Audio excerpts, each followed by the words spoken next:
love story. Dear Papa Dudut, naranasan niyo na bang humiling sa Diyos ng isang bagay na gustong-gusto ninyo, pero hindi pa tamang panahon para ipagkaloob niya? Ako kasi ay oo.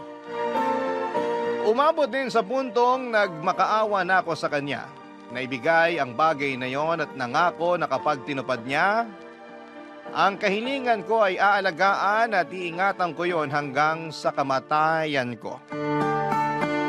Hindi ako tumigil sa pagdarasal ng bagay na gusto ko dahil pag huminto ako, ibig sabihin na hindi na yon mahalaga sa akin. Bago ko ipagpatuloy ang kwento ko ay magpapakilala muna ako. Ako si Maricon, 32 years old at taga Marikina. May asawa ko si Daniel na nagtatrabaho bilang admin assistant sa isang private company sa Ortigas. Ako naman ay nasa bahay lang. Ang pinagkakabalahan ko ay gumawa at magbenta ng mga kakanin tulad ng biko, puto at maha blanca para kahit papaano ay may libangan ako. Bukod doon ay naging fan na rin ako ng programa ninyong Barangay Love Stories, Papa Dudut. Dahil nalilibang ako sa pakikinig ng mga kwento ng mga kabarangay natin. Doon ko na nga naisipang magpadala ng sulat sa inyong email address at umaasa ako na maitampok ninyo ito, Papa Dudut. Magsisimula ang istorya ko noong 2021, buwan ng Marso kung saan ay third wedding anniversary na namin ni Daniel. Pero kahit na ganoon na kami katagal na kasal ay hindi pa rin makabuo. Kaya wala pa rin kaming anak na masasabi naming amin. Meron kasi akong PCOS. At sinabi na sa akin ng OB ko na magiging challenging daw ang pagbubuntis ko. Hindi ko yon pinaniwalaan dahil marami naman akong kaibigan na nag-diagnose ng parehong sakit. Pero may mga anak naman sila. Kaya nga buo ang pag-asa namin ni Daniel na magkaka-baby rin kami, lalo na at pareho namin gusto at hinihiling yon.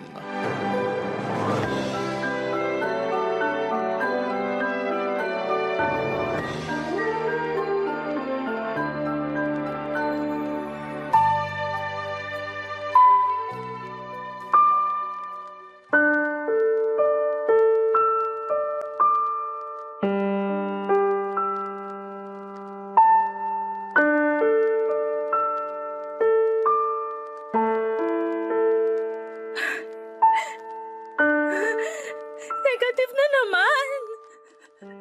Negative na naman! Han? Ano nangyayari, Han? Bakit ka umiiyak? Kasi negative na naman tong pregnancy test ko, Han. Akala ko meron na. Akala ko nakabuo na tayo pero wala pa rin pala. Nakakainis naman. Kumalma ka lang muna. Paano ko hihinahan kung hanggang ngayon di pa rin kita mabigyan ng anak, Daniel? Wala naman kaso sa akin yun eh. Anong walang kaso? So sinasabi mo na ayos lang sa'yo na wala tayong sariling anak? Gusto kong magkaanak tayo. Pero kung hindi pa pinagkakaloob ng Diyos, anong magagawa natin? Kaya kumalma ka na. Kung bakit kasi sa dinami-dami ng mga tao, kasama pa tayo sa mga minamalas na di magkanak. Tapos yung iba dyan na wala namang kakayahang buhayin yung mga anak nila, sila pa yung pinagkakalooban. Ano bang kasalanan natin? Wala tayong kasalanan. Pero di ko rin alam kung bakit hanggang ngayon, wala pa rin tayong baby. Alam ng Diyos na handa na tayo. Na gustong-gusto na natin, Han. Alam niya, pero parang di naman siya nakikinig. Hindi totoo yan. Nakikinig ang Diyos. Kung nakikinig siya, bakit di pa niya tayo binibigyan ng anak? Buti pa yung mga kapatid ko, dala-dalawa, tatlo-tatlo. Yung mga kapatid mo, meron pa ngang 5. Tapos tayo kahit isa, wala pa rin. Ang unfair naman. Basta wag lang tayong tumigil sa pagdarasal na sana magka-baby din tayo, Han. Kulang pa ba yung mga dasal natin? Gusto ba ng Diyos pumunta tayo sa simbahan at manikluhod sa Kanya para lang marinig niya yung mga panalangin natin? Kasi kung oo, sobra naman siya sa atin. Kahit isa lang namang anak, Han. Kahit isa lang. Bakit di pa sa atin mabigay-bigay? Huwag ka nang umiyak, Han. Pati ako naiiyak na rin eh. Natatakot lang kasi ako Natatakot saan? na hindi ka mabigyan ng anak. Tapos iwanan mo ako. Saan naman ang galing yan? Sa akin lang. Naisip ko kasi ganun nangyari sa dati kong kaklase nung college eh. Biruin mo. 7 taon na silang magkarelasyon at 4 na taon ng kasal pero wala pa rin silang anak. Ayun. Pinagpalit siya ng mister niya sa iba. At dun pa talaga sa bayarang babae na nabuntis nun. Tapos, may kakilala pa ako na iniwan din ng mister niya kasi di sila nabubuhayan ng baby. Laging nalalaglag dahil di raw makapit. Gustong-gusto na raw magkaanak nung lalaki kaya bumuntis ng iba at iniwan din yung kakilala ko. Hindi naman ako katulad ng mga lalaking yun, no? Kahit na gusto ko nang magkaanak, di ko magagawang iwan ka para lang matupad yung pangarap ko. Gusto ko maging tatay, pero ikaw yung magiging nanay ng baby natin, Han. Baka sinasabi mo lang yan ngayon pero bukas makalawa magbago na isip mo ha. Baka mamaya makakilala ka ng ibang babae na may kakayahang bigyan ka ng anak. Tapos... Kung gagawin ko yun, edi hindi ko na tinupad yung sinumpaan natin sa altar na magsasama sa hirap at ginhawa. Tsaka mahal kita, Han. Ikaw yung pinakasalan ko. Ikaw yung gusto ko maging nanay na magiging anak ko. Ngayon, kung wala pa talaga o kung hindi talaga tayo pagkakalooban ng anak, ayos lang, basta magkasama tayo. Buo na rin naman yung pamilya natin kahit tayong dalawa lang. Iba pa rin yung may anak, Han. Lalo na yung nanggaling sa atin kasi mas lalong magiging masayang pamilya natin. Kaya nga wag tayong mapagod sa pagdarasal sa Diyos. Magtiwala tayo sa magagawa niya at wag na natin siyang questionin. Kasi naniniwala ako na darating yung panahon na magiging magulang din tayo, Han. Salamat, Han. Di ka talaga pumapalya na pag-aani yung nararamdaman ko. Mabuti nandyan ka. Hindi ko kasi alam gagawin ko kung wala ka. Hindi ako mawawala. Lagi mo akong maaasahan.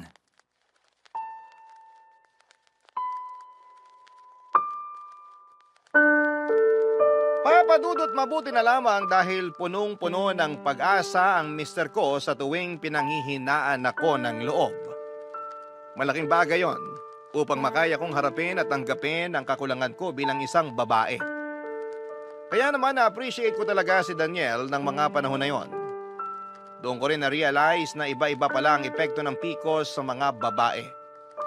Kaya gano'n na lamang ang frustrations at iyak ko nang hindi pa rin kami magkaanak ng mister ko. Pakiramdam ko ay wala akong kwentang babae. Sabi pa naman sa akin ng mama ko ay tungkulin ng isang babae na bigyan ng anak ang asawa niya. Kaya nga kami umabot sa 9 na magkakapatid pero masaya naman kahit mahirap ang buhay namin. Sa kabila ng lahat ay hanga ako sa mister ko dahil pinatunayan niya sa akin na mahal niya ako at ang pagsasama namin kahit wala pa kaming anak. Hindi niya pinaramdam sa akin na kulang ako at kapalit-palit. Kaya nga nandun pa rin ang pag-asa ko na balang araw ay mabubuo ang pamilya namin dahil mabibigyan ko na siya ng anak. Hindi rin naman ako tumigil sa pananalangin sa Panginoon na sana ay dinggin niya ang munting kahilingan ko. Nangako ako kung bibigyan niya kami ng anak ni Daniel ay mamahalin namin ito at aalagaan. Sisiguraduhin namin na maibibigay namin ang magandang buhay para sa anak namin sa abot ng aming makakaya. Pero mukhang may ibang plano yata ang Diyos para sa amin.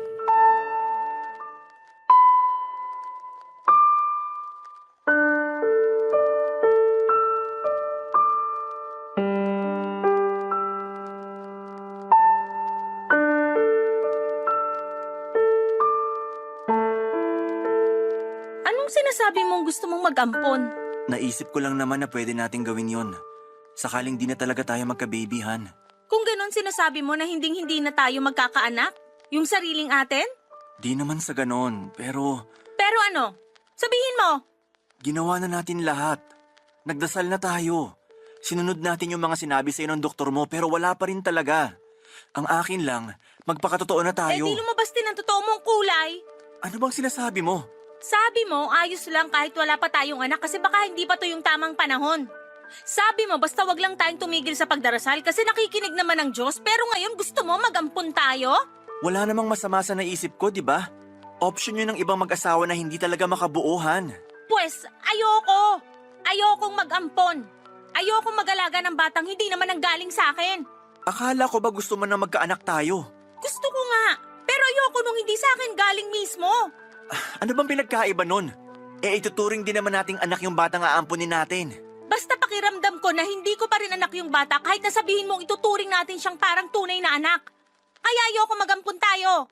Ewan ko sa'yo, Han. Ang unfair mo. At ako pa ngayon yung unfair? Eh ikaw tong di makapaghintay na magka-baby tayo. Yung totoong atin kasi nanggaling sa atin. Naghintay naman ako At hanggang ngayon umaasa pa rin ako magkakaanak tayo. Pero di man lang pumasok sa isip mo na pwede tayong maging magulang sa ibang paraan? Hindi. At mas lalong hindi pumasok sa isip ko yung sinasabi mong pag-aampon. Ano ba kasing problema mo sa pag-aampon? Marami. Malay ba natin kung anong klaseng dugo ang nananalaytay sa mga ugat ng batang aampunin mo? Baka matigas ang ulo niya paglaki, suwail tapos hindi madisiplina. Tapos, paano kung sagot-sagutin na lang tayo niyan pag nagkaisip? O di kaya lapas tangalan bilang mga magulang niya? Sige nga! Naisip mo man lang ba yung mga bagay na yon bago mo gustuhin mag-ampon?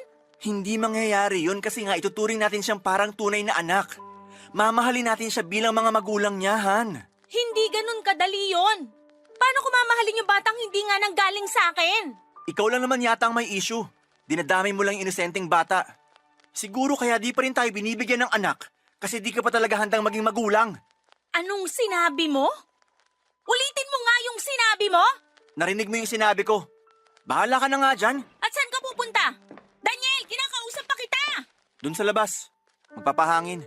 Pakiramdam ko nasasakal ako rito sa bahay Hindi ako makahinga. Sinasabi mo ba na ako ang dahilan kung bakit ka nasasakal? Sino pa nga ba? Meron pa ba tayong ibang kasama? Tayong dalawa lang naman yung tao rito sa bahay.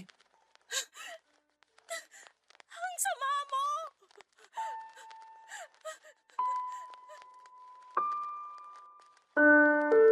Papadudo tutol ako sa plano ni Daniel na mag-ampon. Dahil gusto kong maranasang dalhin sa sinapupunan ko ng 9 na buwan ang magiging anak namin. Saka hindi ko rin mapigilang mag-alinlangan sa gusto niyang mangyari dahil hindi naman namin kadugo yung batang gusto niyang ampunin. Pero sinabi ni Daniel na malayo nilang kamag-anak yon, anak ng second cousin niya na maagang naulila dahil namatay ang nanay pagkapanganak sa bata at pagkalipas lang ng 1 linggo ay naaksidente sa motor ang tatay nito. Tanging lola noong bata ang nag-aalaga pero matanda na rin ito at sakitin pa. Papadudot kahit na malayong kamag-anak nila yon ay ayoko pa rin at sa huli nirespeto ni Daniel ang desisyon ko pero pinaramdam niya sa akin na malungkot siya dahil sa hindi ko pagpayag sa kagustuhan niya. Nagsimulang lumamig ang pakikitungo sa akin ni Daniel, bagay na kinatakot ko ng husto. Nag-overthink na naman ako na baka iwanan ako ng mister ko o mambabae siya kasi wala akong kakayahang bigyan siya ng anak. Doon ko na muling inisip yung kagustuhan niyang mag-ampon at kahit na hindi ko masyadong gusto ang ideya ay sumang-ayon na lamang ako. Kinausap ko si Daniel at sinabi ko sa kanya na payag na akong ampunin ang malayong kamag-anak nila, yung pamangkin niya sa pinsan, Papa Dudut. Barangay Love Stories. Barangay Love Stories. Magdadalawang buwan na yung baby nang mapunta sa amin at aaminin kong kahit papaano ay nakaramdam ako ng saya noong nahawakan ko na rin siya. Pero nandun pa rin yung bitterness kasi hindi namin siya dugot laman at hindi ko kaya ang magdala sa sinapupunan ko ng 9 na buwan. Alam ko na maunawaan ako ng mga nanay na nakikinig ngayon sa Barangay LS kung bakit ako nagkakaganito. Life-changing kasi ang pagbubuntis at panganganak. Bagay na hindi ko naman naranasan dahil sa kondisyon ko, Papa Dudut. Sa kabila ng lahat ay naging masaya pa rin ang pamilya namin nang dumating ang baby boy namin. Kahit papaano ay nakumpleto kami at natupad ang pangarap naming magkaanak. Pero kung may labis na masaya sa amin si Daniel yon. Kasi sa wakas ay meron na siyang matatawag na anak. Lalo kong napatunayan kung gaano na nga niya kagusto na magka-baby kami kahit na lagi niyang sinasabi noon na ayos lang ang pagsasama namin kahit na wala kaming anak. Kaya naman nakaramdam din ako ng pagtatampo sa kanya pero hindi ko na namang pinahalata pa. Sa aming dalawa, si Daniel ang mas naging maasikaso sa baby namin, Papa Dudut.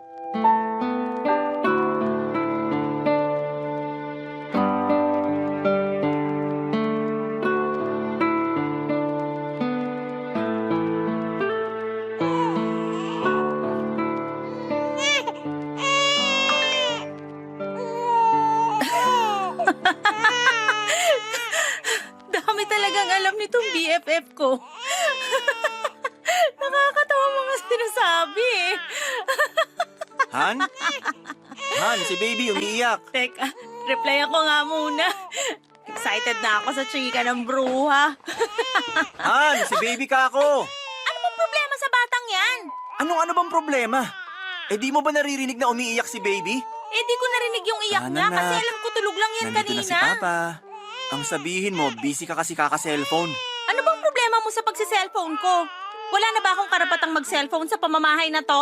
Meron. Pero sana unahin mong bantayan yung anak natin kaysa makipagchismisan dyan sa mga kaibigan mo. Daniel naman. Kanina pagsi-cellphone ko pinapakialaman mo. Ngayon pati pakikipag-usap ko sa mga kaibigan ko? Sumusobra ka na yata. Iyak kasi ng iyak si baby. Paano kung kabagin to? Sige nga. Puro ka na lang baby, baby, baby. Wala ka ng bukang bibig kundi ang batang yan. Nakaalibadbaran na ako. Natural! Anak natin to! Hindi ko anak yung batang yan. Ni hindi ko nga yung kaano-ano. Anong sabi mo? Bakit? Aawayin mo ko? Magagalit ka sa akin sa pagsasabi ko ng totoo? Hindi, pero... Ilalapag ko muna si baby. Tapos mag-usap tayo. Kung aawayin mo lang ako, mabuti pa wag mo na akong kausapin. Pagod na ako maghapon sa pag-aalaga dyan sa batang yan. Hindi kita aawayin. Kakausapin lang kita. Alam mo, sobra ka nung sinabi mo na dapat kong unahin yung pag-aalaga sa batang yon. Eh buong maghapon ko na nga yung inaalagaan eh. Hindi ko lang narinig na umiyak kung ano-ano na yung sinasabi mo sa akin. I'm sorry, Han. Hindi ko sinasadya. Doon ko lang na-realize na mali nga yung mga sinabi ko sa'yo. Mali talaga. Akala mo kasi wala akong ginagawa sa bahay na to bukod sa pag-aalaga dyan sa batang yan. Baka nakakalimutan mong kulang pa yung maghapon kakalinis at kakuluto para lang may makain tayo. Minsan nga di pa ako nakakapaligo kasi panaiyak niyang ampon mo. Pwede bang wag mo siyang tawaging ampon? Anong gusto mong itawag ko sa kanya, anak? Hindi nga kami magkaano-ano. Kahit na! Inampon natin siya para ituring na anak. Kaya anak ang itawag mo sa kanya. Bakit mo umiiyak? Wala naman akong ginagawa sa'yo ah. Wala. Pero masakit yung sinabi mo. Sorry, okay? Nabigla lang ako. Hindi ko naman sinasadya. Diyan ka magaling. Sa pagsusorry tapos uulitin mo na naman. Hindi mo ba naisip na nag-a-adjust pa lang ako sa pagdating ng batang yan? Tapos gusto mo na agad tanggapin ko siya bilang anak ko. Akala ko kasi ayos lang sa'yo. Kasi pumayag kang ampunin natin siya. Pumayag nga ako. Pero di ibig sabihin pipilitin mo na akong maging nanay niyang batang yan. Eh ano pa palang silbi nun? Kung hindi mo kikilalaning anak yung bata. Kaya nga bigyan mo ako ng time. Huwag mo akong madaliin. Saka di ko naman pinababayaan yung bata eh. Inaalagaan ko siya. Inaasikaso. Kaya ano pa bang problema mo doon? Sorry, Han. Alam ko namang ginagawa mong lahat para sa anak natin. Pati ako inaasikaso mo. Sorry kasi hinusgahan kita at pinilit. Hindi na mauulit. Hindi na talaga kasi malapit na akong magtampo sa'yo. Iniisip ko tuloy na mas mahal mo yung ampon mo kaysa sa akin na asawa mo. Papa Dudut, mahal ko naman yung baby namin pero hindi buong buo. Dahil para sa akin ay hindi ko pa rin siya tunay na anak. At ang hirap lang tanggapin ng bagay na yon, kaya nga pinakiusapan ko si Daniel na bigyan ako ng panahon para makapag-adjust. Kapag pumapasok siya sa trabaho ay ginagampanan ko pa rin naman ang tungkulin ko sa bata bilang nanay. Pero aaminin kong hindi ako gaanong ka-dedicated na gawin yon sa kanya.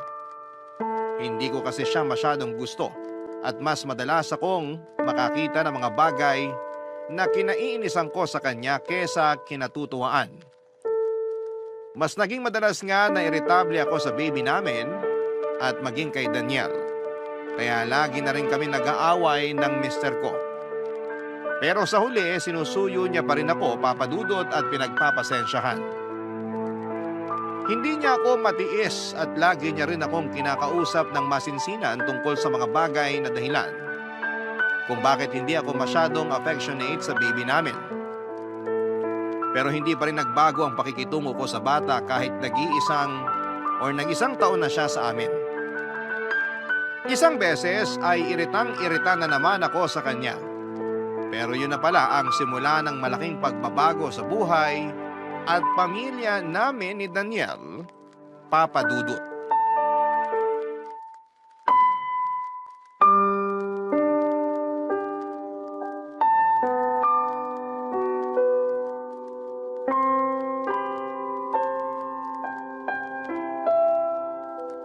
Oh my gosh! Oh my gosh! Daniel! Daniel, halika rito! Ano ba yun, Han? May nangyari ba sa'yo? Wala! Ay, meron pala! Meron nangyari sa akin at sigurado akong matutuwa ka kapag nalaman mo. Matutuwa ba talaga ako? Eh bakit ka naiiyak dyan? Hindi lang kasi ako makapaniwala na dininig na ng Diyos yung matagal na nating panalangin. Oh, tingnan mo tong pregnancy test. Dali, tingnan mo. Patingin nga. Totoo ba to? Oo, Han. Totoo yan. 2 linya. Ibig sabihin positive. Buntis ka? Magkaka-baby na ulit tayo? Oo, pero this time yung galing na talaga sa atin, Han. Salamat sa Diyos! Kasi tinupad niya yung hiling natin. Oh, bakit ka naman naiiyak dyan? Di ba dapat masaya lang tayo? Oo nga, pero di ko mapigilan eh. Masaya naman ako pero kakaiba lang yung kasiyahan ko kasi sa wakas magkakaanak na tayo, Han. Naranasan ko na rin naman maging ama simula nung dumating yung panganay natin. Kaya nga lalo ko na-excite na maging tatay ulit. Ako rin. Excited na ako maging nanay sa baby na nanggaling sa akin, Han. Matagal ko na kasing pangarap na maranasang magbuntis tapos nagkatotoo na. Kumpleto na ang pamilya natin. Matagal na kumpleto ang pamilya natin. Madadagdagan lang ng miyembro kaya mas magiging malaki. Sigurado ako matutuwa ang panganay natin kasi magiging kuya na siya. 1 taon pa lang naman siya. Hindi pa niya maiintindihan yon. Sa bagay, pero excited lang akong ibalita sa kanya. Ikaw talaga? Unahin mo munang sabihan yung parents at mga kapatid mo. Sigurado ako na matutuwa sila pag nalaman nila yung magandang balita. Lalo na sina mama at papa, tagal na nilang gustong magkaanak tayo. At natupad na naman yun nang dumating sa buhay natin ang panganay natin, Han. Oo nga, pero iba pa rin naman yung totoong galing sa atin talaga. Sa bagay, may punto ka rin naman. Alam mo, siguro nakita ng Diyos na handa na tayo maging magulang nung nag-ampun tayo, kaya pinagkalooban na niya tayo ng anak. Ha? Ganun ba yun? Pakiramdam ko lang. Bakit? Mali ba ako? Di naman sa ganun, pero pwede bang wag mo muna masyadong i-involve dito yung panganay natin? Bakit naman? Anak natin siya. Alam ko naman yun, pero gusto ko lang yung tayo-tayo lang muna. Ikaw, ako, saka yung magiging baby natin. Anong ibig mong sabihin? Hindi ko rin alam. Basta, Labo mo naman, Han. Yung panganay na naman natin yung pinagdidiskitahan mo. Eh wala naman siyang ginagawang masama sa'yo. hindi ko siya pinagdidiskitahan, no? Yun kaya yung tono mo. Pinagsasasabi mo. Masyado ka lang advance mag-isip. Saka ayang ka na naman eh. Mas kinakampihan mo na naman yung batang yun kesa sa akin na asawa mo. Malamang nakampihan ko siya. Wala pa naman siyang kakayahang ipagtanggol yung sarili niya. Ikaw tong matanda. Ikaw dapat mas nakakaintindi. Gusto mong i-echipwera yung panganay natin, anak din naman natin yun. Pag-aawayan pa ba natin to? Kasi kung oo, sayang naman yung magandang balita, di ba? Ikaw kaya nag-umpisa. Huwag mo ibalik sa akin yung sisi. Ang saya-saya lang natin kanina tapos kung ano-ano na yung sinasabi mo dyan. Papa Dudut, nagkatampuhan kami ni Daniel ng araw na yon pero naayos din naman kalaunan. Ako ang nagsorry sa kanya kasi alam ko na na-offend ko siya sa mga sinabi ko.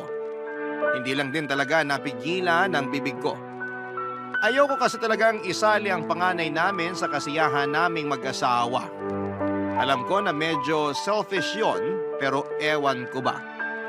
Kahit na noong nag-isang taon na sa amin ang batang inampo namin, ay hindi pa rin ganong kalapit ang loob ko sa kanya. Pero isang himala talaga na nabuntis ako kaya naman nagpasalamat kami ng husto sa Panginoon dahil binigyan niya kami ng anak. Napakasaya ko, lalo na noong nalaman kong may buhay na sa sinapupunan ko. Kaya naman ginawa ko ang lahat para alagaan ang magiging anak namin ni Daniel. At nagdoble pa nga ang kasiyahan namin nang may makumpirma kami sa first ultrasound ko. Kambal ang pinagbubuntis ko. Ganon na lamang ang galak at excitement namin ni Daniel dahil sa dobling blessings na pinagkaloob sa pamilya namin. Hindi na kami makapaghintay sa pagdating ng mga anak namin at nadagdagan lang ang happiness nang ibalita namin yon sa pamilya namin. Pero syempre hindi nawala ang mga nagtanong kung ano daw ang plano namin sa batang inampo namin ni Daniel. Walang plano ang mister ko dahil malapit siya sa bata. Pero ako sa totoo lang, Papa Dudut, gusto ko nang isaoli yung batang yon sa pinanggalingan niya dahil magkakaroon na rin naman kami ng mga anak ni Daniel na masasabi namin galing sa aming dalawa, Papa Dudut. Barangay Love Stories. Barangay Love Stories. Mas lalong naging malayo ang loob ko sa panganay namin at ang lagi kong excuse ay buntis ako. Kaya si Daniel na lamang ang nag-aasikaso sa bata lalo kapag day off niya. Kaya ang nangyari, Papa Dudut, ay lalo silang naging close. Bagay na kinaiinisan ko kasi hindi naman namin anak ang ampong yon. Nagtanim ako ng galit sa bata hanggang sa dumating ang araw na isinilang ko na ang kambal namin. Bumalik ang labis na saya sa pamilya namin at napasabi ako sa Diyos na wala na akong mahihiling pa. Pero kasabay noon ang pagbabalik din ng matinding kagustuhan ko na mawala na sa landas namin yung ampo namin dahil nga may mga anak na kami ni Daniel. Naisip ko na kahit na anong gawin ko ay hindi ko talaga siya magugustuhan. At hindi ko rin siya ituturing na parang tunay na anak. Hindi ko siya mamahalin katulad ng pagmamahal ko sa mga anak ko, Papa Dudut.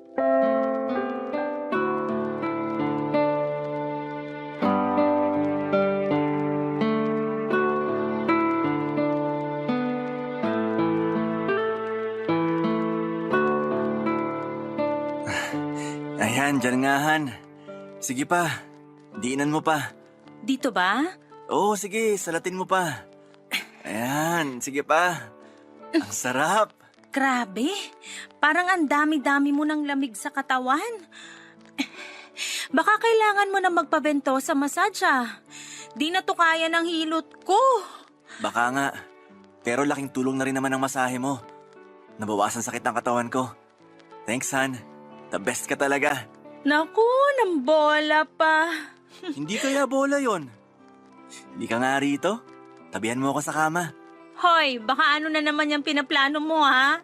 Alalahanin mo, masakit katawan mo. Oo, pero pagdating sa labing-labing, ayos na ayos pakiramdam ko. Tumigil ka nga, Daniel.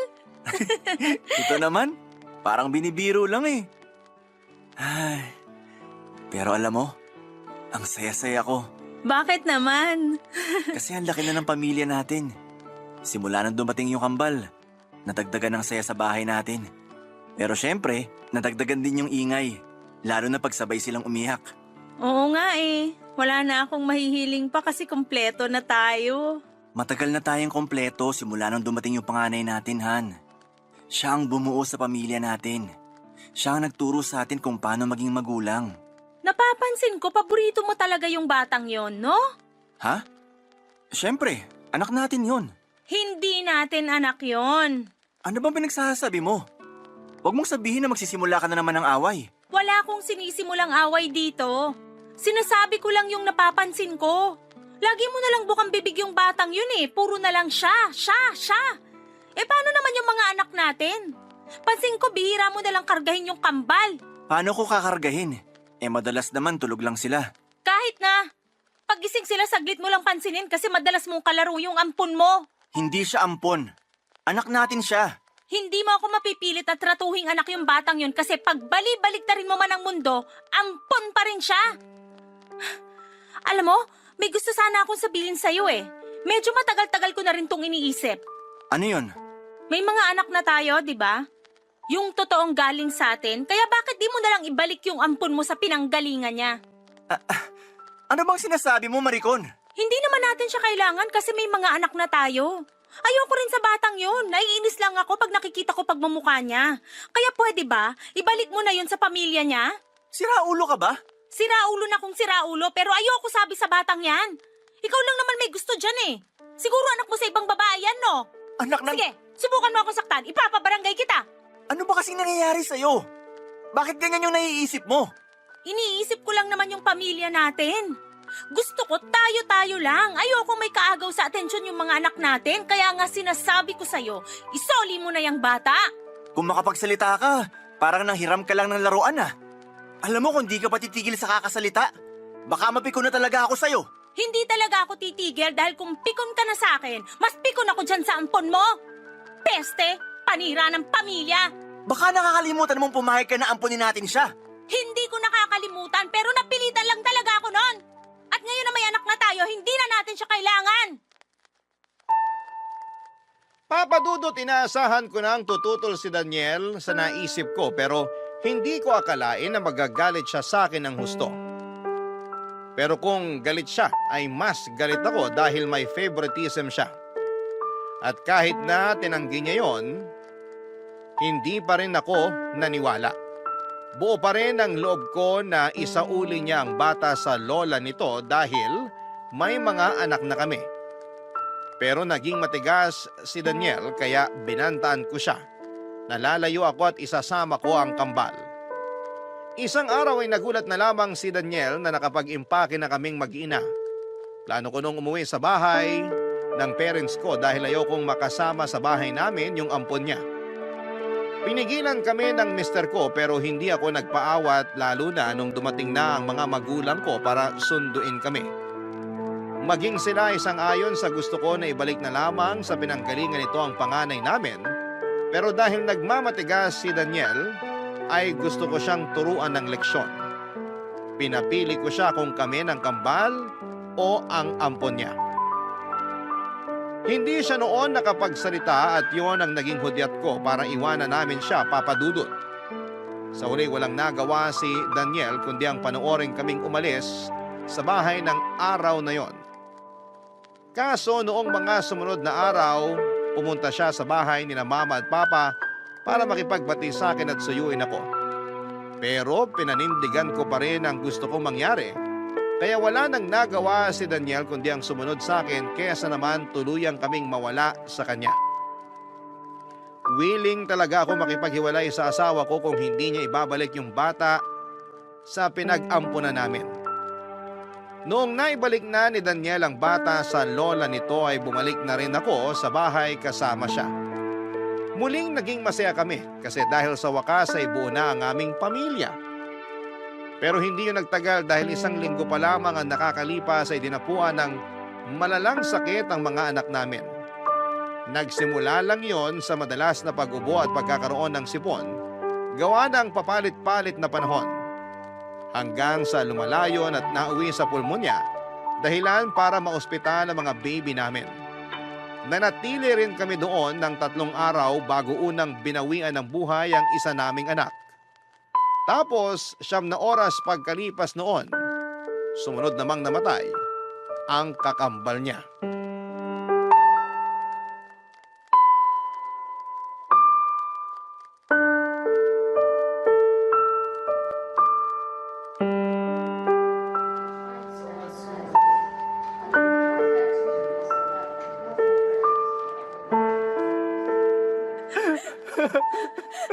Mga anak!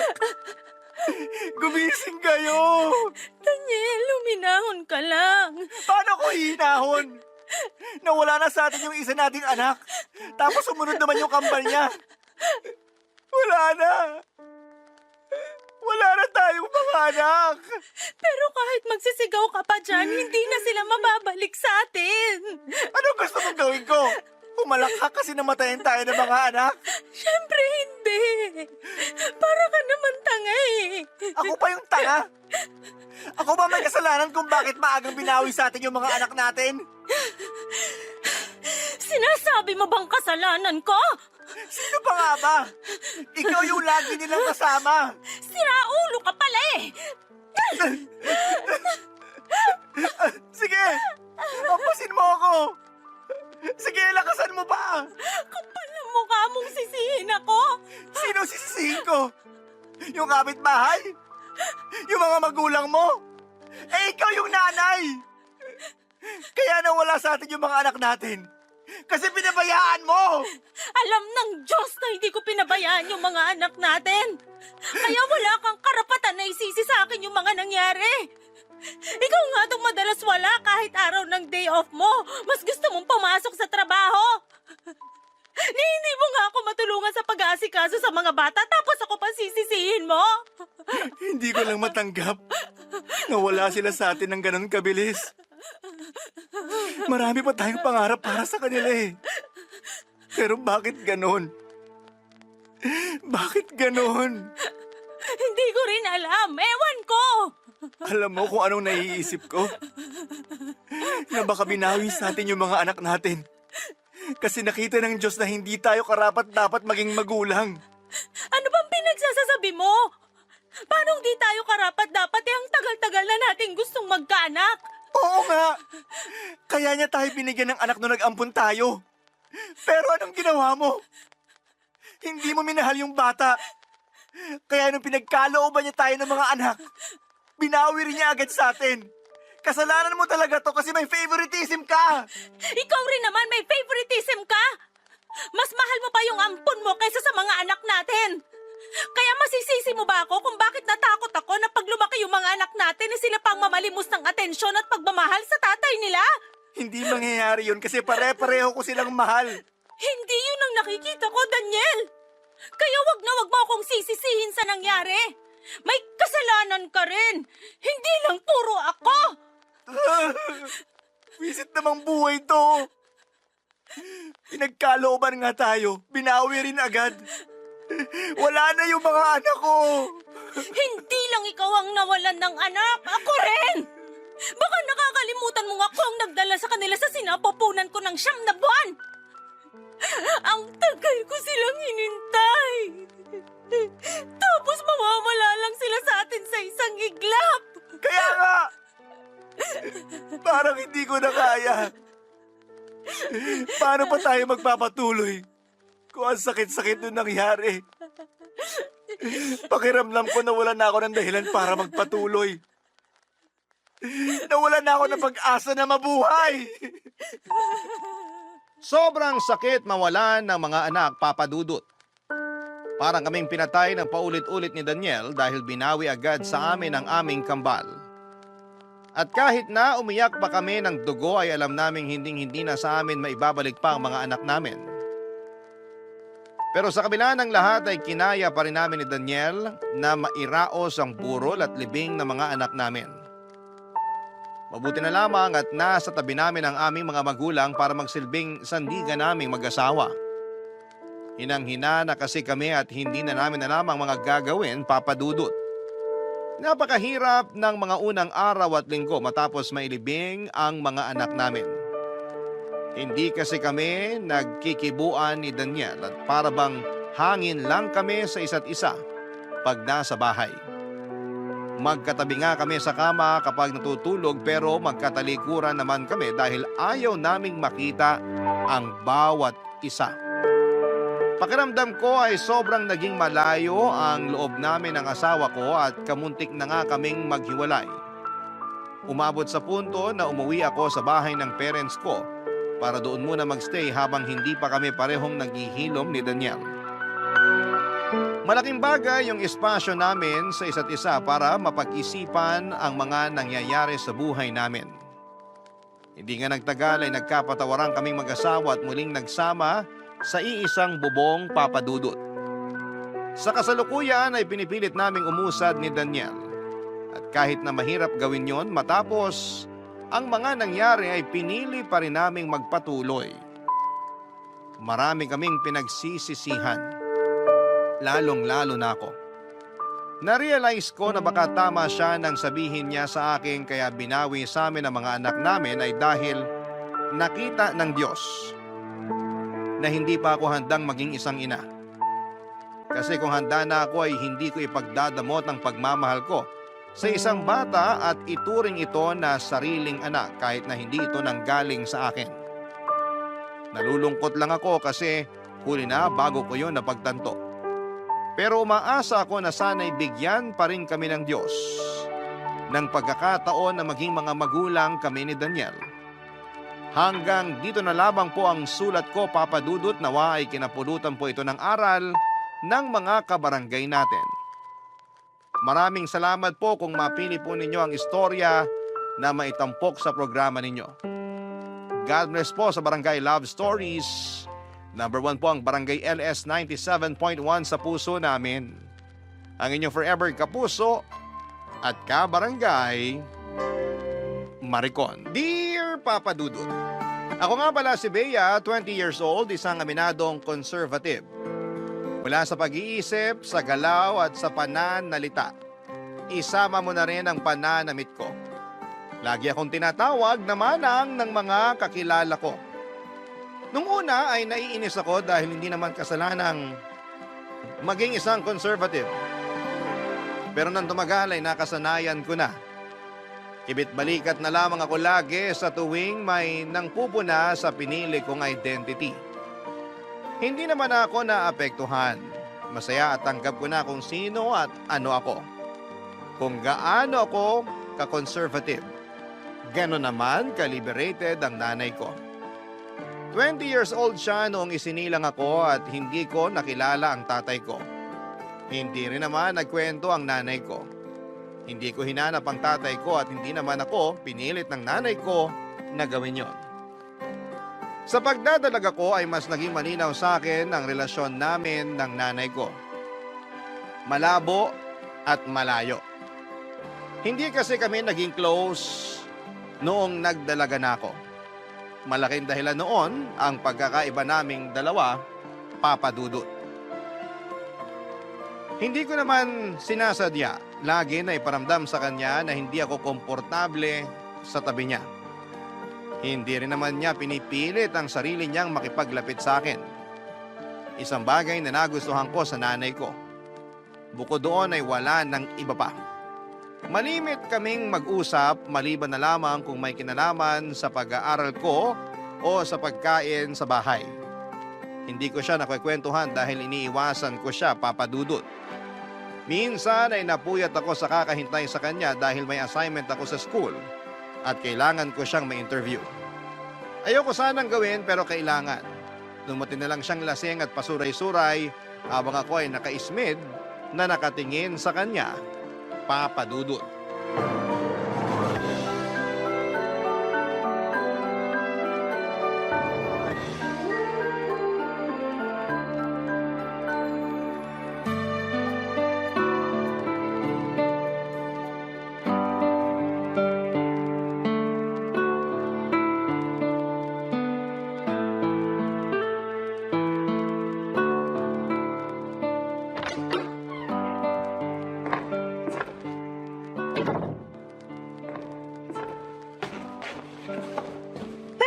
ka lang. Nakakagulat ka naman. Ako nga ito nagulat sa'yo eh. Mag-uumaga na pero ngayon ka palang umuwi. Uwi ba yan ng matinong nanay? Inumagal na uwi, hindi na agad matino. Amoy ala ka pa. Kaya nga naman mga amoy sampagita ako pag nasa beer house. Hindi nakakatuwa, Nay. Oo naman, masyado kang seryoso. Ang alanganin kasi ng oras ng uwi niyo. Pinag-alala niyo ako eh. Ang sweet naman ng anak ko. Nag-aalala ka talaga? Nag-aalala ako sa sasabihin ng ibang tao. Lagi na lang kayong topic ng mga marites eh. Ano bang pakialam ko sa kanila? Kahit ulamin ko pa yung bote ng beer, wala dapat silang pakialam. Yan. Yang ganyang mindset mo. Yan, Nay. Kaya ka pinag-iinitan ng mga tao eh. Kahit umapoy pa sila, wala akong pakialam. Kailan ka pa kaya magkakaroon ng pakialam? Sa'yo, may pakialam ako sa'yo kasi anak kita. Kung may pakialam ka sa akin, sana umakto kayo ng tama. Wala naman kasing mali sa ginagawa ko eh. Masama ba na mag-enjoy sa piling ng alak? Single naman ako. Pero may anak kayo. At hindi naman kita pinababayaan. Alam mo yan. Pero akong napapahiya sa mga tao dahil sa mga kagagawan niyo eh. Bakit ako mahihiya? Krimen ba ang uminom ng alak? Dapat ka na bang ikulong kapag nagpapakasaya ka? Hindi ko na kayo makontrol, Nay. Hindi mo naman ako dapat kinokontrol. Dapat, sinusuportahan mo ko. Parang ginagawa ko sa'yo. Suportado ko ang pagiging manang mo. Hindi ako manang ah. Aba, narinig mo na ba mga sinasabi ng mga kapitbahay natin sa'yo? Mas manang ka pa raw kaysa sa mga lola ng lola nila. Wala akong pakialam sa sinasabi nila. Hindi ako susunugin sa impyerno dahil lang sa pagiging manang ko. Eh, di parehas lang pala tayo. Wala talaga akong pakialam sa sasabihin nila. Apir nga tayo dyan, anak. One time lang. Pwede bang maligo muna kayo para mawala yung kalasingan nyo? Ipaapir-apir pa kayo nalalaman dyan eh. Opo, nanay. Maliligo na po. Pasensya na po. At magkape kayo para bumaba ng amats nyo. Alam mo na mga alak lang at orange juice ang trip kong inumin. Nay! Apo, masusunod. Mahal na mana. Mahal na Reyna. Hindi na po ako natutuwa. Bakit ba ang init ng ulo mo sa lasinggerang nanay mo? May assignment kasi ako sa klase at kailangan kitang may interview para doon. Pero dahil sa kalagayan mo ngayon, mukhang imposible kong magawa. Interview lang ba? Sus! Kaya ko yan. Ilabas mo ang mic at ayusin mo ang sofa para kunwari nasa talk show tayo. Ikaw si Boy Abunda at ako ang guest mo. Ay, teka. Ikaw si Bea. Bea Bunda! Ang witty ko ron kahit lasing ako, ha? Ewan ko sa inyo. Tulog na nga lang kayo. Maghahanap na lang ako ng ibang nanay na makakausap ko ng matino. Nagmarcha na ako palayo sa nanay ko at pumunta na sa kwarto ko, Papa Dudut. Pinagbagsakan ko siya ng pintuan para mahalata niyang hindi ako natuwa sa inaasta niya. Kaya lang alam ko hindi yon effective. Kilala ko ang nanay ko, hindi ito balat sibuyas na katulad ko.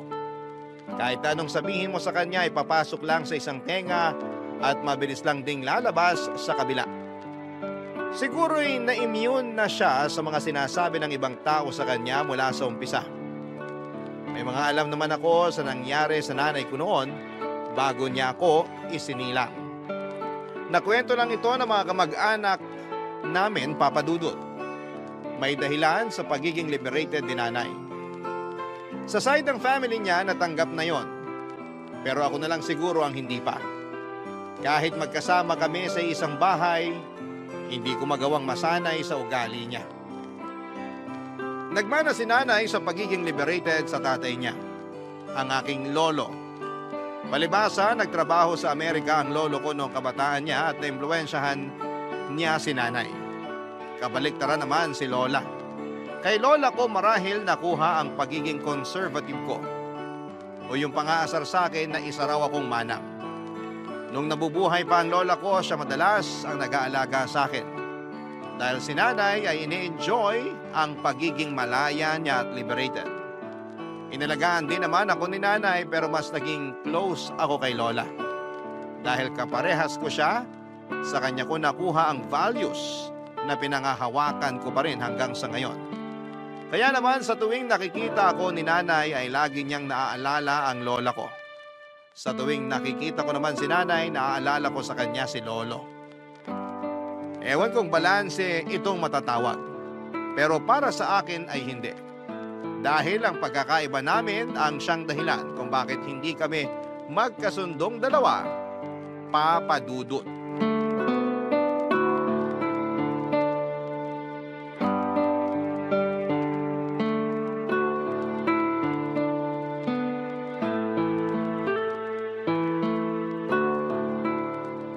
Saan ka pupunta? Inimit ko lang po yung best friend ko, birthday niya. Makiki-birthday ka sa best friend mo sa ganyang damit? Seryoso ka ba? Ano problema sa pananamit ko? Lahat! Disente ang suot ko. Di ka lang sanay sa ganitong pananamit. Hindi lang ako sanay makakita ng baduy manamit. Magpalit ka nga! Magkakasurais ako sa damit mo eh. Ayoko, magandang suot ko. Anong maganda? Tumingin ka na ba sa salamin? Lahat ng salamin dito sa bahay tiningnan ko na. Walang pangit sa suot ko. Anong salamin yung tinignan mo? Yung basag? Ay nako, ang lakas mang puna ng damit samantalang kayo. Kita na ang kaluluwa? Paulit-ulit mo nang sinasabi yan. Tanggap ko naman. Natural ang kaluluwa ko at walang halong kemikal. Kaya okay lang. Pero yung suot mo ngayon, natural at puro kemikal na kabaduyan. Sige nga, anong masama sa suot ko? Naka-turtleneck ng floral at long sleeves pa. Sa Baguio ba ang birthday? Nilalamig ka, girl? Magkakatonsillitis ka ba kapag hindi ka gumamit ng floral na turtleneck? Regalo to ni Lola sa akin. Kahit regalo pa yun ng guardian angel mo, dapat hindi mo tanggapin. Tapos ipaparis mo sa naguhumiyaw na tiger print na palda? Tapos rubber shoes na pula? Anak ba kita? Nasa nagdadala lang yan. Eh hindi mo nga madala ng maayos. Naaawa ako sa mga makakakita sa'yo sa totoo lang. Magpalit ka.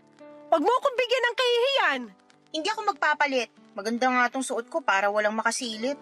Walang magkakaroon ng interes na silipang ka. Magpalit ka. Halika, tutulungan kita. Ayoko nga. Plano mo ba maging mascot sa birthday ng kaibigan mo?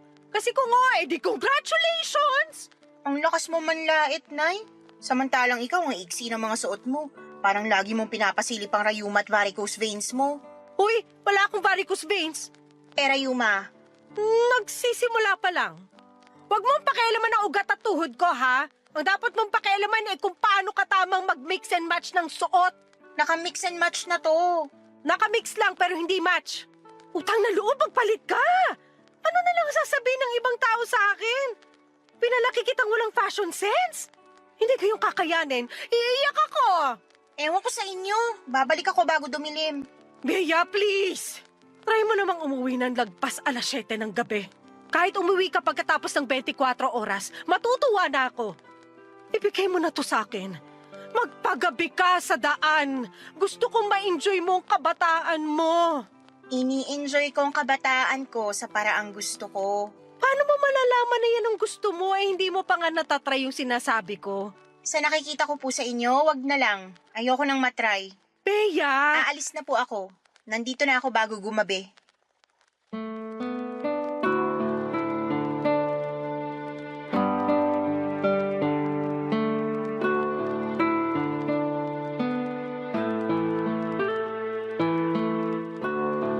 Papa Dudut, nagmamadali na akong lumabas para hindi na makahabol si nanay ng satsat sa akin. Sa mga ganong sitwasyon lang niya ako madalas binubungangaan. Kapag napapansin niyang sumusobra na ang pagiging conservative o manang ko. Gusto niyang masubukan ko na magwalwal kasama ang mga kaklase kong nag-aaya sa akin sa inuman o kaya ay magpagabi. Pero hindi ko kasi nakahiligan yon. Iniisip ko pa lamang ay para na akong nasusuka. Hindi kaya ng sistema ko na lunukin ang lifestyle ng nanay ko.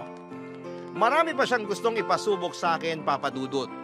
Tulad na lamang ng make-up, ilang beses niya akong binibilhan ng make-up pero lahat ay pinamimigay ko lang.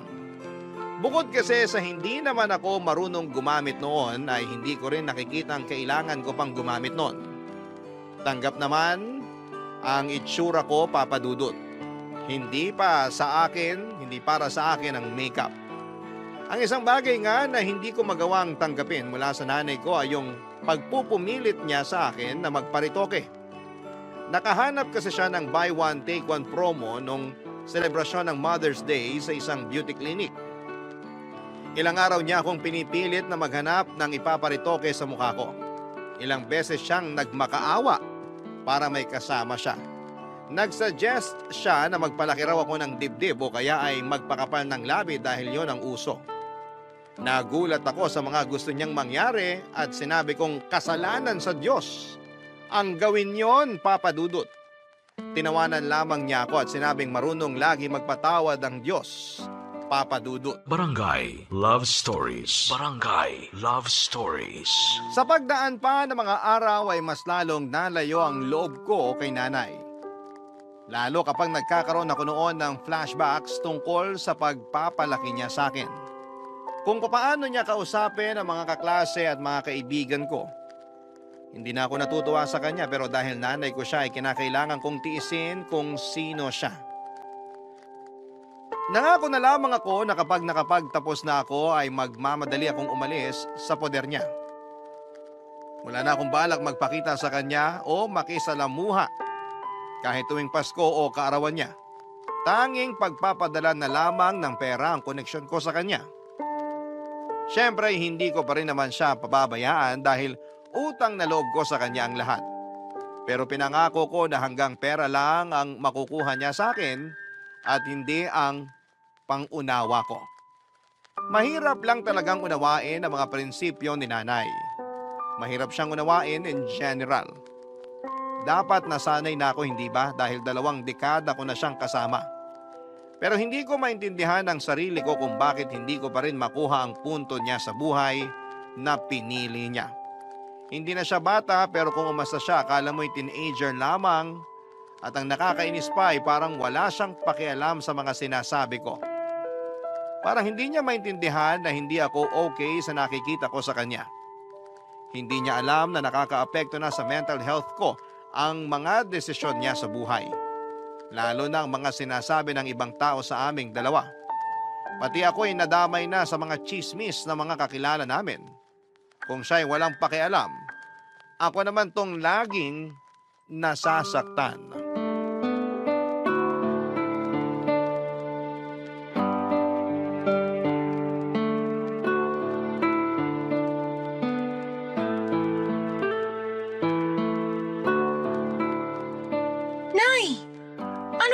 Pinag-uusapan ng mga marites sa kanto natin.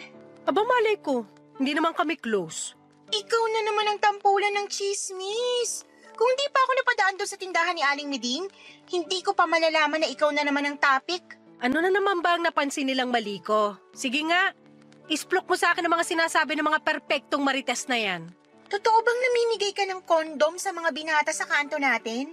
Oo! Regalo ko yun para sa mga malilikot na binata. Mahirap na. Baka hindi pa sila handang magkaroon ng mga anak. Condom is the key. Hindi nyo ba alam na nakakahiya yun? Lantaran yung pinakita sa mga tao na inaabutan mo ng mga kondom yung mga binatang yun. Hindi lang inabutan. Pinagsabihan ko pa. Tsaka tinulungan ko kung paano gumamit. Baka mabutas nila di talo rin. Naririnig nyo po ba mga sinasabi nyo, Nay? Oo naman no. Mukha lang marumi ang tenga ko pero malinaw ang pandinig ko. Ang ibig kong sabihin, paano nyo nasasabi ang mga ganyang salita? Hindi dapat kayo namigay ng mga kondom. Na-video ka pa at pinakita sa akin habang nagbubukas ng kondom para ituro kung paano ang tamang paggamit. Baka lang kasi hindi nila alam baka hindi na ituro sa kanila sa school. Hayaan nyo ang mga magulang nilang magturo nun. Alam mo ba kung gaano ka-awkward para sa magulang na ituro yun sa mga anak nila? Lalo na tayo mga Pinoy. Hindi ka nga nahihiyang abutan ako lagi ng birth control pills buwan-buwan.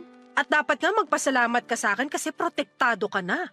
Protektado ako dahil hindi ko naman ginagawa ang iniisip nyo. Mabuti naman pero kung balak mo na... Nay! Hindi naman kita pinagbabawalan. Sino ba naman ako? Maaga nga ako nakabuo, diba? Hindi naman ako nagsisi dahil maganda ka at matino. At sana kayo rin matino. Namigay lang ng condom at pills, hindi na agad matino. Sobra ka namang mang-judge. Mas grabe pang panghuhusga sa inyo ng mga nasa kanto natin. Makahalata naman kayo. Alam ko naman yan, pero hanggang kahulang naman ng mga yon. Hindi rin nila ako kaya, no? Huwag nga sila magmalinis. Alam ko lahat ng baho nila.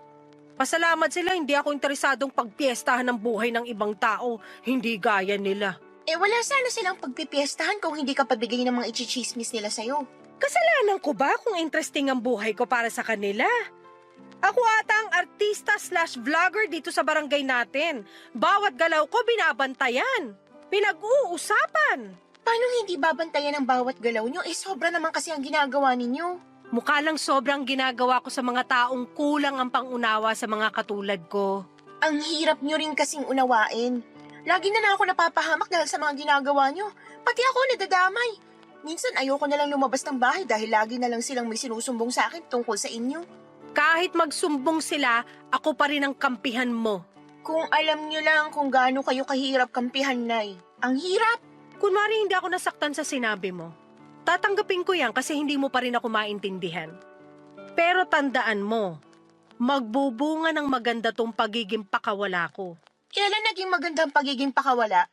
Basta, makikita mo. Napailing na lamang ako sa mga walang kwenta at walang katuturan na mga sagot ni nanay. Alam kong kahit na anong sabihin ko ay hindi pa rin ako mananalo sa kanya. Magkaiba talaga kami ng mindset. Kaya hindi niya makita ang punto ko. Hindi ko rin makita ang punto niya. It's a tie. At yun ang nakakainis dahil wala ni isa sa amin ang sumubok pantayan o unawain ang mindset ng bawat isa. Aminado akong ipagtatanggol ko ang nakagisnang kong mga prinsipyo at ibang paniniwala sa tama at mali. Ganon din naman si nanay. Hindi rin niya basta-bastang aabandonahin ang prinsipyo at nakasanayan niya. Lalo't may edad na rin siya. Lalong matataga sa bato ang mga prinsipyo niya kapag tumagal at nadagdagan palalo ang edad niya. Marami pang naging issue si nanay na nung una ay pinalagpas ko. Akala ko kasi marirealize pa niyang mali ang ginagawa niya pero nagkamali ako doon. Minsan ay muntika na siyang madimanda dahil sinuportahan niya ang isang dalaga sa kanto namin para magpalaglag. Nabuntis ang dalagang ito nang hindi sinasadya at hindi siya balak panagutan nang nakabuntis sa kanya. Wala rin siyang trabaho at umaasa lang sa sustento ng kanyang nanay. Matapang na sinuportahan ni nanay na ipalaglag nito ang pinagbubuntis niya. Dahil daw mas lalo lang mahihirapan ang buhay ng isisilang niya kung hindi pa siya handa bilang isang ina financially at emotionally. Napailing na lamang ako nang malaman kong galit na galit ang nanay ng dalagang ito kay nanay.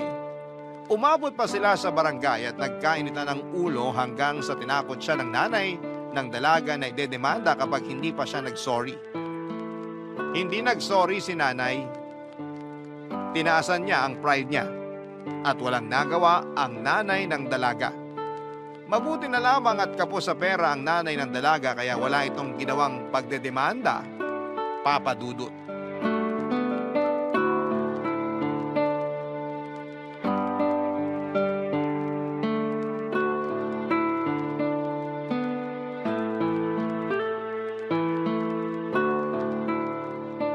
Nay, Ano yon?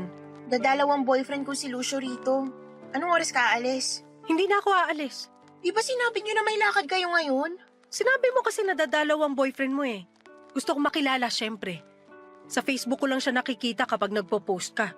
Gusto kong makaharap siya ng personal para makita ko kung gaano siya talaga kakinis. Nay! Oh, huwag mo sabihing mamasamain mo pa yung comment ko na makinis siya ha. Sobra naman na ata pagiging conservative mo niyan. Ayoko lang na nagko-comment ka ng ganyan sa boyfriend ko. Nakakaasiwa. Ang banal mo naman masyado. May kumakatok. Baka si Lucio na yan. Teka, bagay ba ang lipstick ko sa spaghetti strap na suot ko? Hindi. Ayos, bagay nga. Pagbuksan mo na. Lucio, napaaga naman yung dating mo.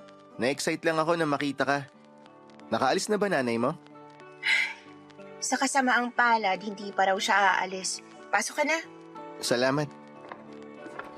Hello po. Magandang gabi po, ma'am. Nanay na lang itawag mo sa akin. Makinis ka kaya gusto kita maging son-in-law. Nay! Bakit? Makinis naman talaga siya. Nasa lahi lang po siguro. Oh, Bea, narinig mo yon. Makinis ang lahi ni na Lucio. Kaya magpalahi ka na sa kanya. Chos! Nay, ano ba? Ikaw naman? Binibiro ka lang eh. Lucio, ilang taong ka na pala? 25 years old po. Ah, maganda yan. Mas matanda ka dapat sa babae para ma-handle mo siya ng maayos. Ang hirap pa naman pakisamahan nitong si Bea. Madalas lang po yung toyo niya pero kaya ko naman pong i-handle. Lucio? Ay, tumigil ka, Bea. Banding namin to ng son-in-law ko. Nakakatuwa naman po kayo. Parang ang saya niyo pong maging nanay. Sobrang cool. Si Bea lang naman yung nagtatakwil sa akin. Yung mga kabataan dito sa lugar namin, gusto nila ako maging nanay. Paano hindi ka gugustuhin parehas mong pakawala? Ano yun? Sabi ko po, pakawalan niyo na si Lucio kasi kami naman muna ang magbabanding. Teka, may kondom ka ba dyan, Lucio? Nay, sobra ka na! Nagtatanong lang ako kasi sabi mo magbabanding kayong dalawa. Eh mali ko ba kung anong banding yung gagawin nyo? Gusto ko mag-iingat kayo. Wala po akong condom na naitatabi. Akong bahala sa'yo. May natira pa ako mula dun sa mga pinamudmud ko sa kanto. Nagpamudmud po kayo ng condom? Oo, buong araw.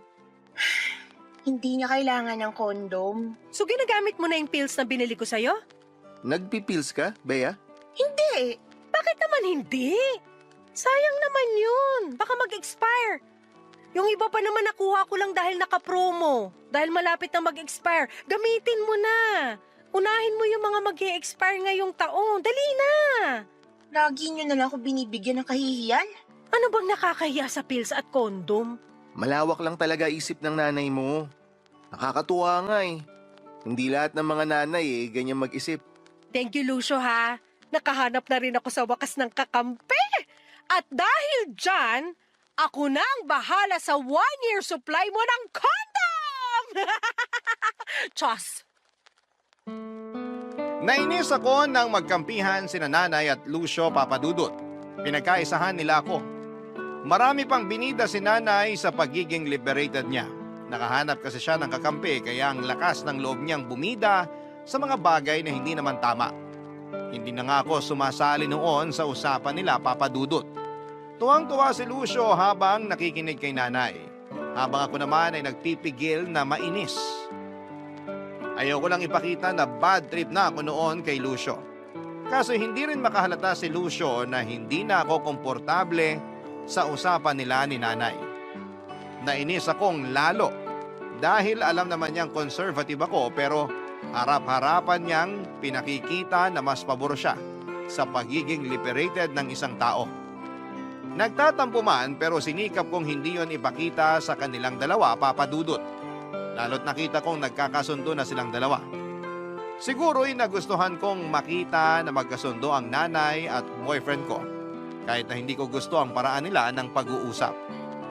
Hindi rin kasi conservative si Lucio at hindi rin naman siya liberated katulad ni Nanay. Nasa gitna lamang siya. Pero noong pagkakataong nagkaharap at nagkausap na sila, parang na-recruit na ni Nanay si Lucio para maging katulad niyang pakawala. Hindi na ako natutuwa. Kaya naman hinila ko na si Lucio at sinabing may panonoorin pa kaming pelikula sa kwarto. Tinukso kami ni Nanay at sinabing baka magpanggap lang kaming manonood pero iba naman pala ang gagawin namin. Sinabayan niyo ng malakas na tawa ni Lucio. Mas lalo kong nailang at nainis. Kaya ang ginawa ko ay pinauwi na lamang si Lucio at nagpanggap na may kailangan lamang akong tapusin na school project. Naniwala naman si Lucio at hindi nahalata ang totoong nararamdaman ko. Nagpaalam na si Lucio at si Nanay naman ay naghanda na rin para umalis. Nagplano na siyang ituloy ang lakad niya dahil tapos na niyang makilala si Lucio Papadudut. Barangay Love Stories. Barangay Love Stories. Hindi ko na muling pinadalaw si Lucio sa bahay Papadudut. Doon na lamang kami madalas sa bahay nila kapag wala ang mga magulang nito. Nagtanong si Lucio kung bakit ayaw ko na siyang papuntahin sa bahay at sinabi ko ang katotohanan. Hindi ko gusto na naiimpluwensyahan siya ni nanay at tinawanan lamang ako ni Lucio. Wala naman daw masama sa mga sinasabi ni nanay. Magandang araw na may kakaiba na mindset si nanay para mabalanse ko ang tama at mali. Hindi ko na lamang inimik si Lucio, Papa Dudut. Ayaw ko na lang pahabain pa ang argumento namin. Kahit ano namang sabihin ko, idol ni Lucio ang nanay ko at wala akong panalo doon. Kaya naman iniwasan na lamang namin na mapag-usapan si nanay sa tuwing magkasama kami para hindi masira ang mood ko. Sa wakas ay nakahalata na rin si Lucio. Panay din ang tanong ni nanay kung kailan muling dadalaw si Lucio. Pero kabit balikat lamang ang sagot ko sa kanya. Hindi naman niya ako kinukulit pa. Lagi na lamang kibit balikat ang sagot ko kay nanay sa tuwing may sinasabi o tinatanong ito sa akin na malayo sa prinsipyo ko. Alam ko minsan na nainis na rin siya dahil ayaw ko siyang sagutin ng tama o totoo. E ano bang magagawa ko? Nahuli ni nanay ang inis ko sa kanya.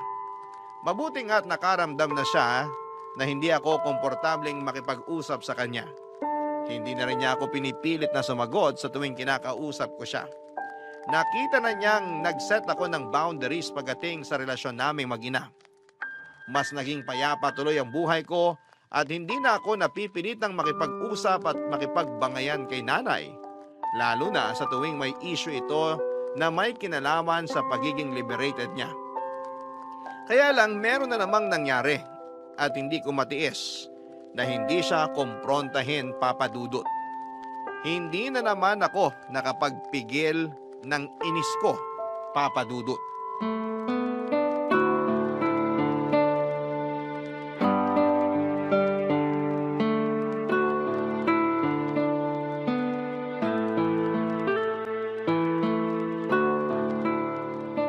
Nay, mag-usap nga tayo. Himala! Gusto mo na ulit akong kausapin. Sa totoo lang, hindi naman ako natutuwang makipag-usap sa inyo dahil puro stress na lang pong inaabot ko sa inyo. Ano na naman kaya ang kasalanan ko ngayon? Bakit kayo nag-post ng video sa Facebook tungkol sa pribadong ginagawa ng magkarelasyon sa kama? Hindi naman sa kama ginawa na magkarelasyon sa video Nay, hindi nyo na naman nakikita ang punto ko eh. Ikaw siguro yung nag-report ng videos ko, no? Hindi lang ako.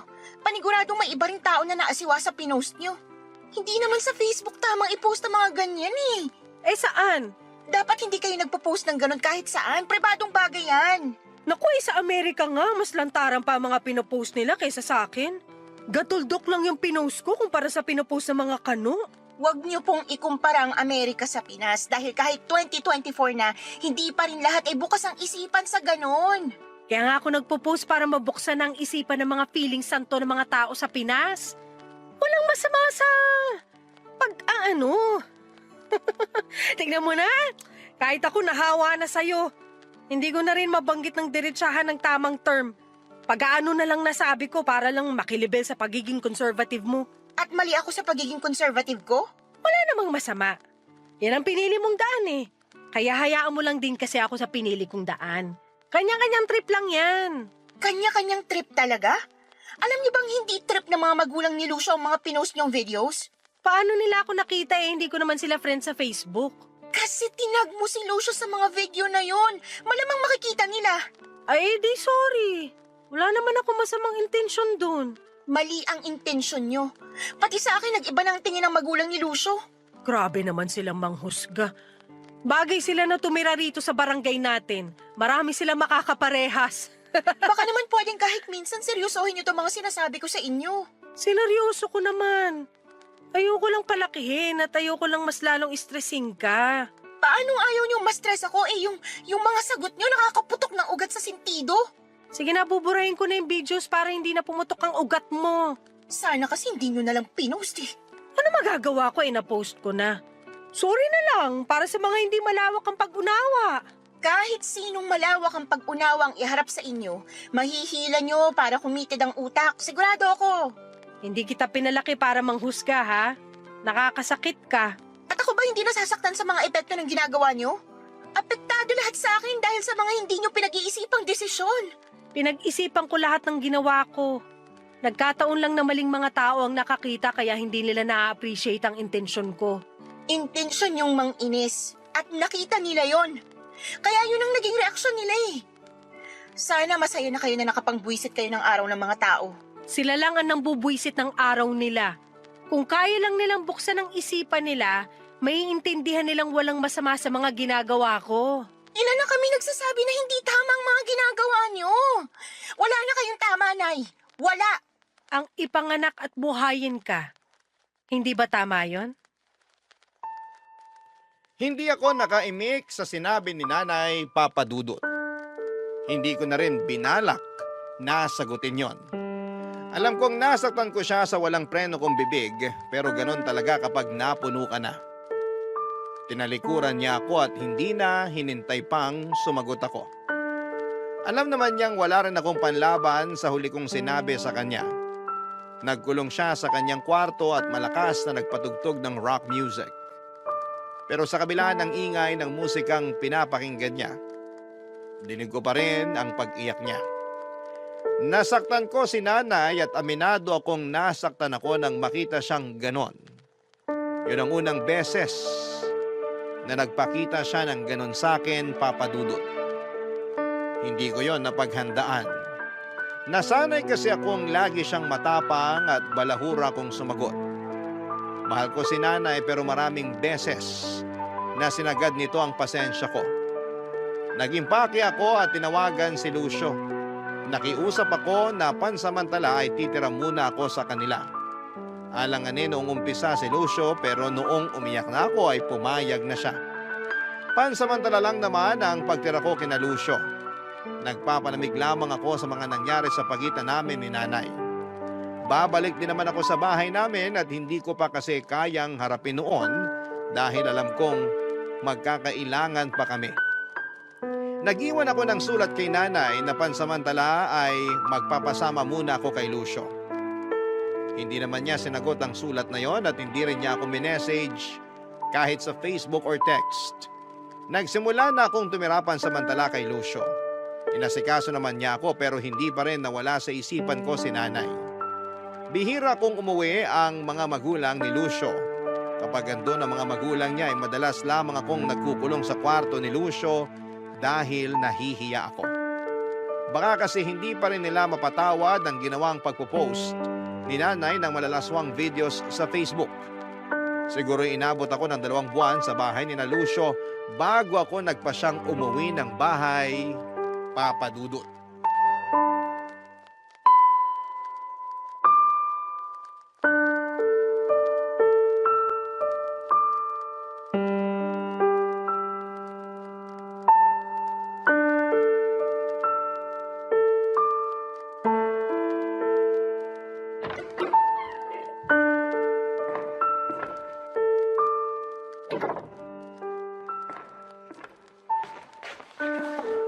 Nay, Uuwi ka pa pala. Kala ko hindi na. kailangan ko nang umuwi. Siguro naman ayos ka na. Hindi ka nagalit sa pagiging pakawala ko?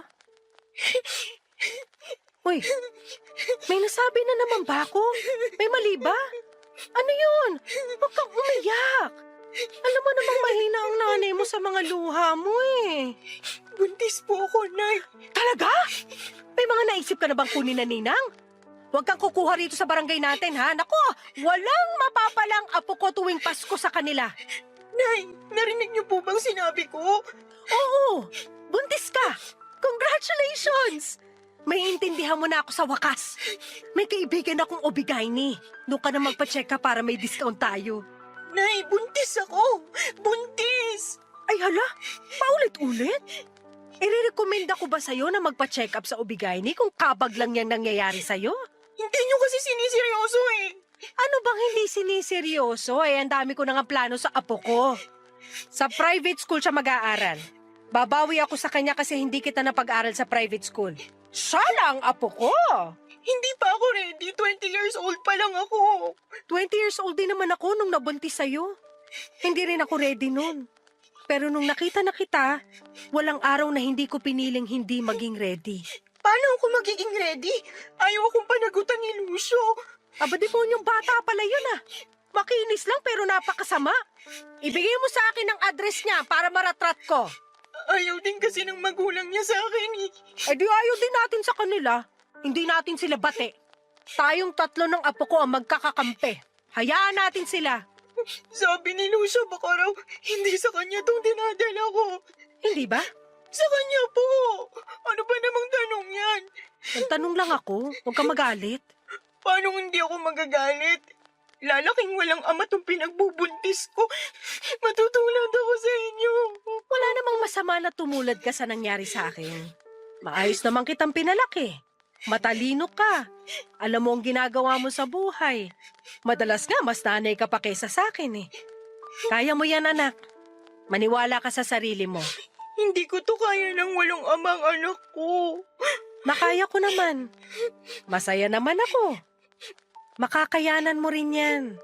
Paano niyo nasabi? Aminado naman ako nung simula na natakot ako. Naisip ko pa nga ipalaglag ka eh. Kaso na naginip ako. Nanganak daw ako at kalong-kalong na kita sa panaginip ko. At yun daw ang pinakamasayang pangyayari sa buhay ko. Dreams do come true nga. Kasi totoong ikaw ang pinakamasayang nangyari sa buhay ko. Kahit lagi mo kong inaaway. Sabi ng magulang ni Lucio, hindi raw talaga si Lucio ang tatay ng pinagbubuntis ko. Kasi katulad... Kasi katulad mo raw ako. Pakawala. Huwag ka nang umiyak. Wala talaga tayong kontrol sa sasabihin at iisipin ng ibang tao. Pero may kontrol tayo sa buhay natin. Hayaan mo sila sa mga iniisip at sinasabi nila. Tanggapin mo na lang kahit nakakasakit. Tapos layuan mo na sila. Kasi alam mong hindi sila makakabuti sa'yo. Pero paano po itong pinagbubuntis ko? May experience naman ako sa pagiging single mom. Bea, kaya natin to. Magtiwala ka lang sa pakawala mong nanay. Kaya natin to. Nagdagdag pa ng biro si nanay pero hindi na niya naituloy dahil niyakap ko siyang bigla. Doon na kami parehong naiyak. Yun ang unang beses na niyakap ko siya at naramdaman ko ang takot niya. Alam kong natakot din siya sa nangyari sa akin pero dahil mahina ako at kailangan ko ng kakampi, kaya siya ang tumindig para sa akin. Siya ang naging pader ko na sinandalan kahit alam kong gusto na rin niyang magiba dahil sa takot sa pwedeng maging future ko at ng anak ko. Sa unang pagkakataon ay nagkasundo kami ni nanay. Masarap pala sa pakiramdam na maging kakampi mo ang nanay mo. Sana dati ko pa yung nakita. Pero may kailangan lang palang ituro sa akin ng Diyos para magbalik ako sa piling ng nanay ko. Ang nanay ko na sa una ay iniisip kong pakawala. Pero sadyang malaya at gising lang ang kanyang kaisipan. Kaya hindi siya magawang unawain ng ibang tao dahil nagtutulog-tulugan pa rin sila. Tulad ko. Minsan din akong nagtulog-tulugan pero ngayon ay mulat na at gising na. Sa ngayon, papadudot ay unti-unti nang napapansin ang tiyan ko. Nakikita na kami ng mga kapitbahay sa tuwing lumalabas kami ni nanay para magpa-check up o bumili ng mga kailangan para sa magiging anak ko. Alam naming pinag-uusapan kami ng mga marites sa daan. Pero mas lalo lang kaming nawala ng pakialam. Totoong hindi namin kontrolado ang iniisip at sinasabi nila pero kontrolado naming huwag magpa-apekto sa mga laman ng utak nila. Mas pinili naming ireserba ang enerhiya namin para sa mga mas magandang bagay. At yon ay ang pagdating ng panibagong blessing at aral sa buhay namin ni nanay. Ang magiging anak ko. Maraming salamat po sa pagbasa ng aking liham, Papa Dudut. Naway mapakinggan ko po ito sa Spotify dahil doon namin madalas pinakikinggan ni nanay ang mga episodes ninyo. Muli maraming salamat po sa inyo. Ang inyong kapuso at kabarangay forever, Bea.